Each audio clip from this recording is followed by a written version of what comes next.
So, dear viewers, we have with us A.S. Satisha, who is the president of Mysuru Chamber of Commerce and Industry, the apex organization of industry, district level industry association. So, here he will explain about the current status of industry and going forward how this city is transforming itself, taking advantage of its legacy. Mr. Satish, give me an overview of the current industrial scenario of Mysuru. Thank you, Mr. Vijay Kumar. In fact, Mysuru, as you know, is a historical city. It's a great city which has been, the name itself comes to Karnataka, first name was Mysuru, in fact.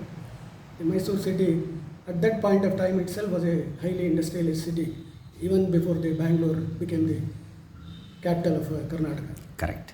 In fact, next to Bangalore, Mysuru has the best opportunity for any manufacturing units to come over to Mysuru, and we always welcome on behalf of the Mysuru Chamber of Commerce and Industry, who is interested in making great investments in Mysuru, and I think they will also reap the benefit of their investment in Mysuru. Okay. Can you slightly elaborate on the land availability that is existing in Mysuru and adjacent industrial area?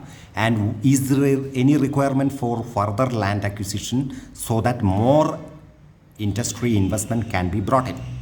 In fact, Mysuru has got one of the largest area of industrial lands which has been acquired from the KADB in Karnataka. In Mysuru itself, we have almost 8,000 acres of land which has been acquired for industrial development. Most of the big units and small and medium enterprises have also come up in these areas. As far as Mysuru is concerned, I think we don't have much land available in Mysuru, but in the adjacent area of Nanjangud, we have still land availability for bigger units as well as for MSME units, which has been regularly allotted at the district level as well as at the state level.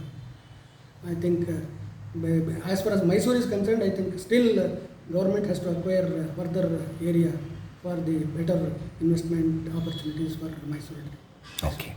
So can you elaborate on the industrial clusters that is being coming up here, and what is the state and the central government initiative on that? In fact, state policies as well as the central government policies have got prominence to cluster industries.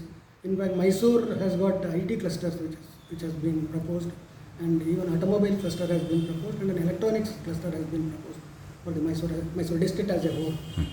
I think we have made a proposal for all these things. Even packaging cluster also has been, a proposal has been made for packaging industries. Most probably, I think this is being followed up. It has not been completely, now the government has not completely given the approval for all those things. We are expecting that, and we are also expecting that township should come down to Mysuru also. Okay. Because India, they have made a township in Bangalore, so that the associations, they can manage the industrial areas in a better way, in the infrastructure as well as the other facilities for the entrepreneurs of this one. Okay. So the point is that 3 years back, some Singapore company or a consortium approached some of the industrialists here for setting up a fab manufacturing facility. So what is the current status of that? If there is any queries from such kind of parties to Mysuru district, and if there is any further initiative on this front, will you also move this idea with the central and the state government? Certainly. In fact, some 2-3 years back, we had a very great opportunity that Singapore company had come over to Mysuru to find out the possibilities of setting up a unit here. In fact, we brought this subject also to the state government, and they said they will be following it up. But I don't think it has got any final result as far as today is concerned. But still, that unit is there, that address of that particular person is also there, who hails from Mysuru itself. So he has got much interest in expanding his unit in Mysuru. I think if the state government takes the initiative and gives the proper incentives to the particular unit, that is quite possibly the Mysuru can get the first fab unit for the whole of India itself, in fact. Okay, right. NFA Post wants that to happen here in Mysuru city. And coming back to the ICT industry, how this city is faring going forward? What is the strategy to expand ICT industry from Mysuru? In fact, Mysore as such has got more automobile industries as well as the electronic industries. In fact, some of them are supplying to defense also here in electronics line. Some of them are preparing and supplying to these electronic two-wheelers, batteries and all those things compared to that. Ola company also is one of the company which some parts are supplied from Mysore itself.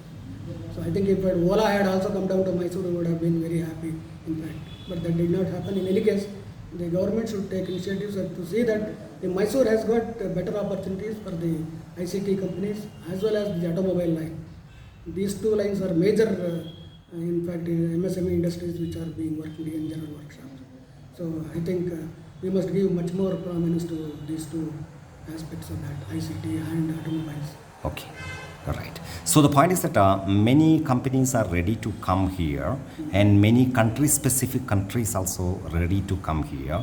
And some of the companies from Bangalore are also ready to shift their operation to Mysore.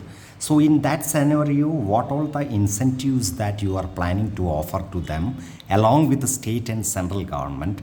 Do you have any game plan to come up with city-to-city collaboration globally? Can you give me some light on that, sir? I think Mysore Chamber of Commerce has been doing a lot of work in this regard.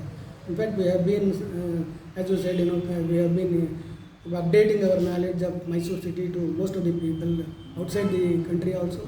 In some of the particular, as you said, some particular city, we had done some 2-3 cities which have been made an MOU at those places, and we had regular contact with them also in this regard.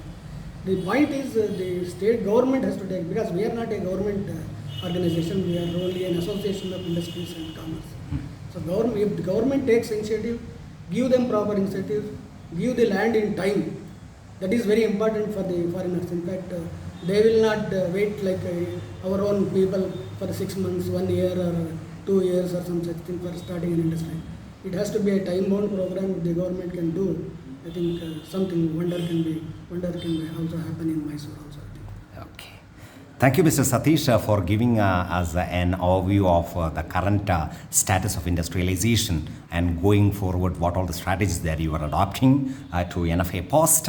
We will continue our engagement with you. Thanks a lot for your kind words, sir. Thank you, Vijay Kumar, for taking so much of interest in Mysore itself.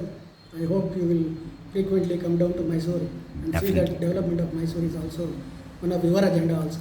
Thank you. Thank you, sir.